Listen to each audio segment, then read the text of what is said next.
ಸದಸ್ಯ ಸಭೆಯನ್ನು ಕರೆದು ಈಗಾಗಲೇ ರೇವಣ್ಣವರು ಎಲ್ಲ ಕಡೆ ಇಡೀ ಜಿಲ್ಲೆಯ 3 ಜಿಲ್ಲೆಯ ಹಾಲು ಉತ್ಪಾದಕ ಸಹಕಾರ ಸಂಘದ ಅಧ್ಯಕ್ಷರು ಕಾರ್ಯದರ್ಶಿಗಳ ಸಭೆಯನ್ನು ಕರೆದು ಈಗಾಗಲೇ ತಿಳಿಸಿದ್ದಾರೆ.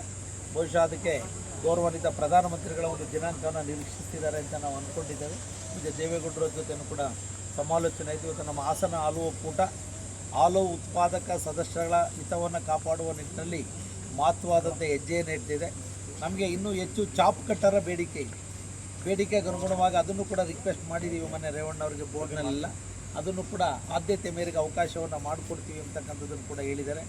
ನಾನು ನಮ್ಮ ರೈತರು ಆಯಾ ಸೊಸೈಟಿ ವ್ಯಾಪ್ತಿಯಲ್ಲಿ ನಮ್ಮ ಕಾರ್ಯದರ್ಶಿಗಳು ಇದನ್ನು ಇಲ್ಲಿಂದ ಟ್ರಾನ್ಸ್ಪೋರ್ಟ್ ಮಾಡಿ ಅವ್ರಿಗೆ ರೈತರಿಗೆ ಒದಗಿಸುವಂಥ ಕೆಲಸನ ಮಾಡಲಿ ಅಂತ ನಾನು ಈ ಸಂದರ್ಭದಲ್ಲಿ ಹೇಳಿ, ಸೇವಾ ಸಹಕಾರ ಸಂಘಗಳಲ್ಲಿ ಲೋನ್ ಪಡೆದಿರ್ತಕ್ಕಂಥ ರೈತರು 18 ವಯೋಮಿತಿಯಿಂದ ಸುಮಾರು 40 ವಯೋಮಿತಿ ಇರತಕ್ಕಂಥ ರೈತರುಗಳು ಸಾಲವನ್ನು ಪಡೆದಿದ್ದರೆ ವಾರ್ಷಿಕವಾಗಿ 437 ರೂಪಾಯಿ ವಿಮೆನ ಕಟ್ಟಿದರೆ ಸ್ವಾಭಾವಿಕವಾಗಿ ಸಾವಾದರೂ ಕೂಡ 2 ಲಕ್ಷ ರೂಪಾಯಿ ಕೇಂದ್ರ ಸರ್ಕಾರದ ವಿಮಾ ಯೋಜನೆಗೆ ಅನುಕೂಲ ಆಗ್ತದೆ.